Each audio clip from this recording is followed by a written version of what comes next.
Assalamualaikum warahmatullahi wabarakatuh. Yang terhormat Bapak Dr. Ade Jamal Mirdad STMSI selaku dosen pengampu mata kuliah pendudukan dan sumber daya manusia, serta teman-teman yang saya banggakan. Kami dari kelompok 5 izin akan menyampaikan hasil diskusi kami mengenai migrasi dan pembangunan. Sebelumnya izinkan kami memperkenalkan anggota kelompok kami.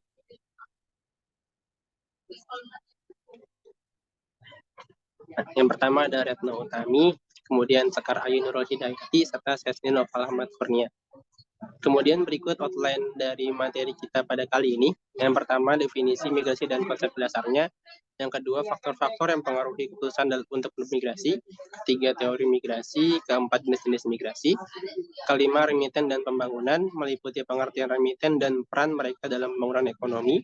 Kemudian, dampak remiten terhadap perekonomian negara asal. Terakhir, strategi pengelolaan dan pemanfaatan remiten untuk pembangunan dan tambahannya studi kasus.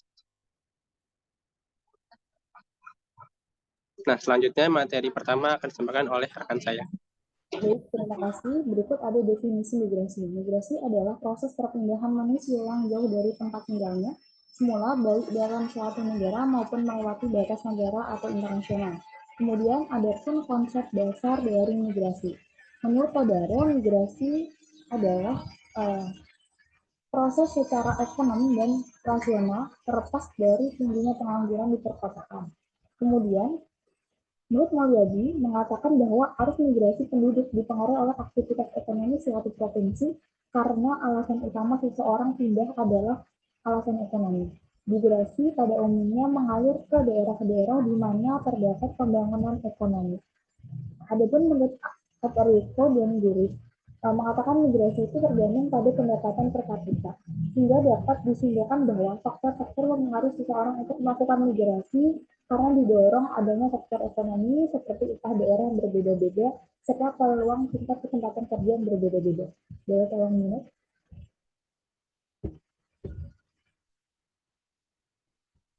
Baik, di sini ada faktor-faktor yang mempengaruhi keputusan untuk bermigrasi dibagi atas faktor-faktor pendorong migrasi dan faktor-faktor penarik migrasi. Yang pertama, faktor-faktor pendorong migrasi, yaitu tentunya dipengaruhi oleh makin berkurangnya sumber-sumber daya alam, yang kedua membentuknya lapangan pekerjaan di tempat asal, yang ketiga adanya tekanan-tekanan atau diskriminasi politik agama suku di daerah asal, yang keempat, tidak cocok lagi dengan adat-adat kepercayaan di tempat asal, kemudian alasan pekerjaan atau perkawinan, dan adanya bencana alam. Sedangkan untuk faktor penarik migrasi, yaitu adanya kesempatan yang baru untuk memasuki lapangan pekerjaan yang lebih cocok, kemudian kesempatan memperoleh pendapatan yang lebih baik, yang ketiga kesempatan memperoleh pendidikan yang lebih tinggi, keadaan lingkungan dan keadaan hidup yang menyenangkan, tarikan dari orang yang diharapkan sebagai tempat berlindung, dan yang terakhir adanya aktivitas-aktivitas di ekonomi, aktivitas-aktivitas ekonomi di kota-kota besar seperti adanya tempat-tempat hiburan, pusat kebudayaan sebagai salah satu daya tarik bagi orang-orang dari desa untuk pergi ke kota. Dari sekarang ini.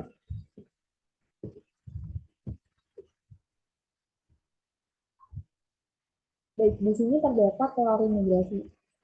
Dari teori Ravenstein menyatakan bahwa faktor yang paling dominan dalam memperoleh seseorang untuk bermigrasi adalah sulitnya memperoleh pendapatan di daerah asal dan kemungkinan untuk memperoleh pendapatan yang lebih baik di daerah tujuan. Kemudian ada pun teori dari Lewis dan juga Ramis menyatakan bahwa proses pengalihan tenaga kerja dari sektor tradisional menuju sektor modern. Hal ini berkaitan dengan adanya upah nyata di perkotaan yang akan selalu tetap sampai pada suatu titik di mana penawaran dari service tenaga kerja pedesaan itu habis. Kemudian yang ketiga ada teori migrasi Keseretsky pada 1976. Menurutnya, faktor-faktor tersebut disebut sebagai faktor positif, yaitu faktor yang memberikan nilai keuntungan apabila seseorang tinggal di tempat tujuan. Kemudian ada faktor negatif, yaitu faktor-faktor yang memberikan nilai negatif atau merugikan jika seseorang tinggal di tempat tersebut, dan adanya faktor netral. Artinya, tidak mempengaruhi seseorang untuk tetap tinggal di tempat asal atau pindah ke tempat lain. Yang terakhir adanya teori migrasi Kodaro. Teladaro mengasumsikan bahwa adanya arus migrasi ini berdasarkan adanya perbedaan distribusi pendapatan antara desa dan kota. Jadi dapat disimpulkan dengan adanya teori migrasi ini, faktor-faktor yang mempengaruhi migrasi karena adanya faktor ekonomi sehingga membuat seseorang untuk melakukan kegiatan migrasi. Sekian dari saya akan dilanjutkan oleh teman saya.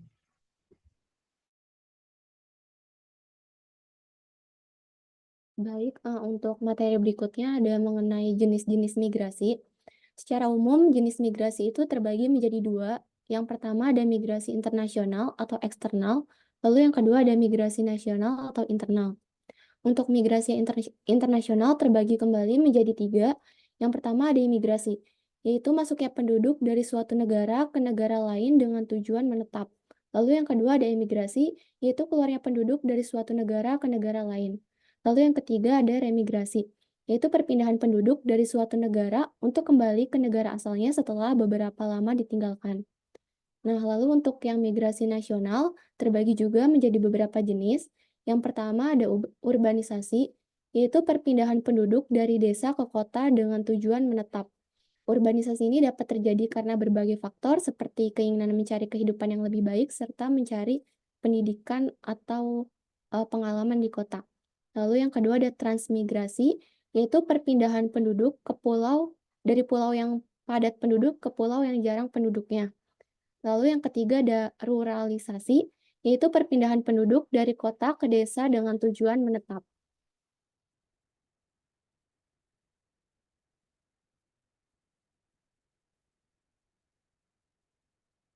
Mungkin materi selanjutnya disampaikan oleh rekan saya.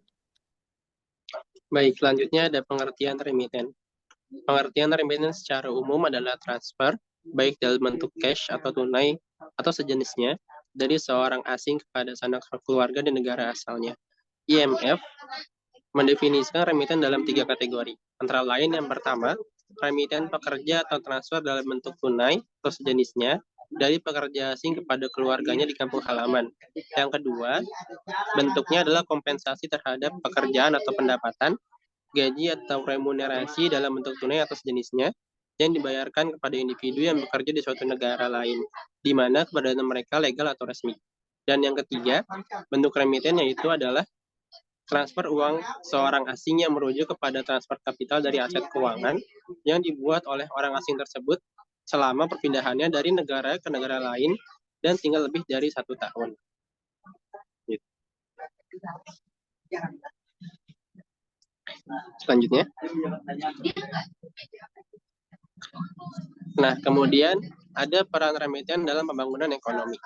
Masuknya remiten dari luar negeri ke wilayah pedesaan mengakibatkan meningkatnya aktivitas ekonomi masyarakat. Manfaatan remiten ekonomi dapat membantu distribusi modal di pedesaan, terutama peningkatan pendapatan individu maupun keluarga TKI atau tenaga kerja Indonesia. Sedangkan remiten sosial meningkatkan pengetahuan dalam bentuk bahasa, pengoperasian alat modern, gizi, kesehatan, sanitasi, kebersihan. Juga etos kerja, cara pandang tentang pendidikan tentang keluarga, kesadaran memperbaiki tingkat pendidikan keluarga, kemampuan bersosialisasi, dan terbentuknya jaringan sosial sehingga memicu perubahan suatu masyarakat. Selanjutnya. Nah, kemudian ada dampak remiten terhadap perekonomian negara asal. Yang pertama itu ada pertumbuhan ekonomi, kemudian pengeluaran konsumsi, ketiga meningkatkan investasi, dan ada juga meningkatkan permintaan barang dan jasa. Yang pertama pertumbuhan ekonomi. Menurut Harrod dan Domar, investasi mengakibatkan pertumbuhan ekonomi yang memberikan peran yang sangat penting terhadap proses pertumbuhan ekonomi suatu negara. Hal itu dikarenakan peran investasi dapat menciptakan peluang ekonomi yang baru. Kemudian dalam hal pengeluaran konsumsi yang dilakukan oleh keluarga tenaga migran adalah sejumlah dana remiten yang digunakan untuk kegiatan-kegiatan yang bersifat konsumtif. Disampaikan oleh Fitrada pada tahun 2018. Yang ketiga, meningkatkan investasi. Dalam memanfaatkan dana remiten yang dihasilkan ini, investasi ini sangatlah penting untuk meningkatkan ekonomi keluarga, karena dapat memberikan efek berganda dari adanya kegiatan tersebut. Kemudian yang terakhir ada meningkatkan permintaan barang dan jasa. Konsep ini muncul sejak awal tahun 2000-an untuk menggambarkan bahwa dalam remitensi bukan hanya uang, tapi terdapat ide, praktik, modal sosial, dan identitas yang beredar antar komunitas pengirim dan penerima dari remiten tersebut. Selanjutnya,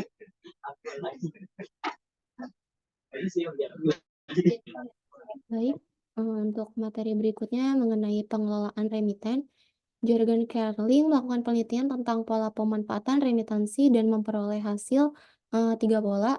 Yang pertama ada pola langsung konsumsi, di mana seluruh remitansi yang dikirimkan oleh migran akan dihabiskan oleh keluarga sebagai konsumsi.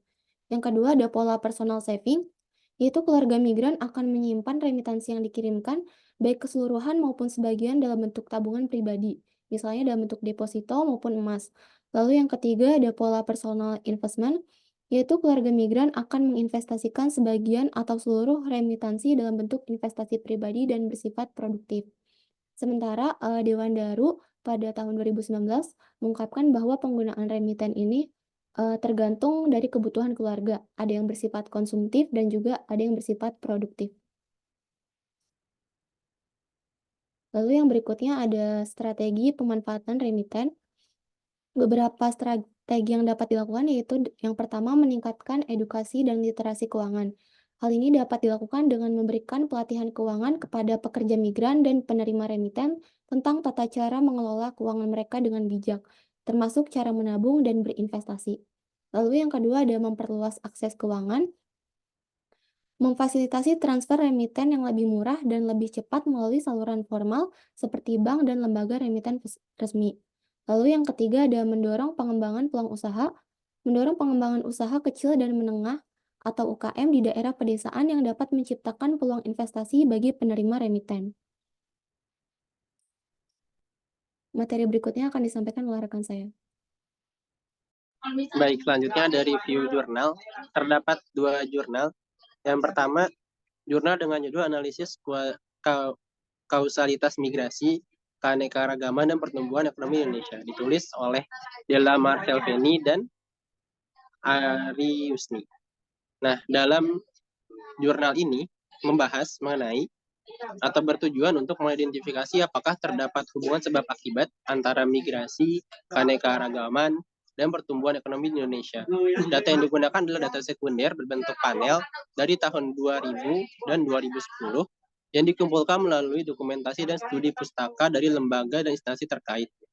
Variabel-variabel yang dianalisis meliputi migrasi, keanekaragaman, dan pertumbuhan ekonomi. Metode penelitian yang diterapkan adalah Granger Causality Test. Kemudian, kesimpulan dari penelitian ini menunjukkan bahwa yang pertama, berdasarkan uji kausalitas Granger, didapatkan bahwa migrasi dan pertumbuhan ekonomi tidak memiliki hubungan kausalitas, namun memiliki hubungan satu arah, yaitu migrasi terhadap pertumbuhan ekonomi. Yang kedua, berdasarkan uji kausalitas Granger, didapatkan bahwa keanekaragaman dan pertumbuhan ekonomi tidak memiliki hubungan kausalitas maupun hubungan satu arah. Dan yang ketiga, berdasarkan uji kausalitas Granger, didapatkan bahwa migrasi dan keanekaragaman tidak memiliki hubungan kausalitas maupun hubungan satu arah. Selanjutnya akan disampaikan oleh rekan saya.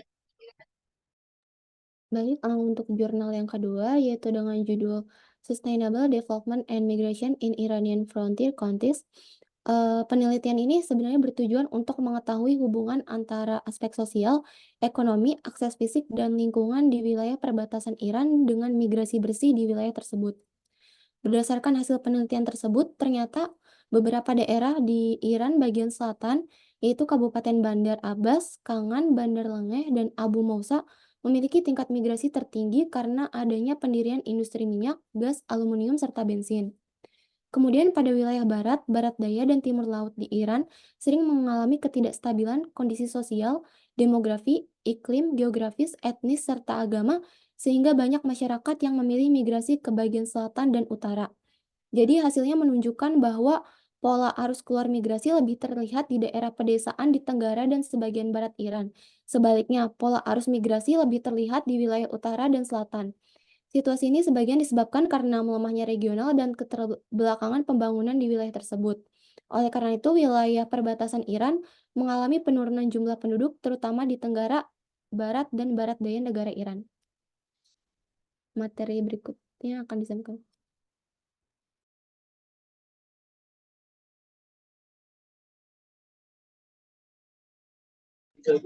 Baik, yang terakhir ada kesimpulan dari materi pada kali ini. Kesimpulannya adalah migrasi, baik nasional maupun internasional, adalah perpindahan penduduk dengan tujuan menetap sementara atau permanen yang dipengaruhi oleh faktor ekonomi, politik, sosial, dan bencana alam. Teori-teori migrasi seperti teori Ravenstein, Lewis Piranis, Everett Ashley, dan Todaro mengkaji aspek-aspek yang mempengaruhi keputusan migrasi, termasuk faktor pendorong seperti perbedaan upah dan peluang kerja, serta faktor penarik seperti pendidikan dan lingkungan hidup yang lebih baik. Pada tingkat internasional, migrasi meliputi imigrasi, emigrasi, dan remigrasi. Sementara migrasi nasional terdiri dari urbanisasi, transmigrasi, dan ruralisasi.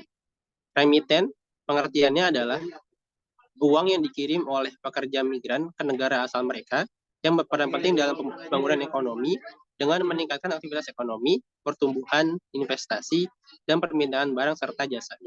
Optimalisasi pemanfaatan remiten memerlukan strategi peningkatan edukasi dan literasi keuangan, serta perluasan akses keuangan dan peluang usaha. Selanjutnya, berikut adalah daftar pustaka yang kami pakai selama penelitian. Ya, sekian apa yang sudah kami sampaikan. Terima kasih banyak. Wassalamualaikum warahmatullahi wabarakatuh.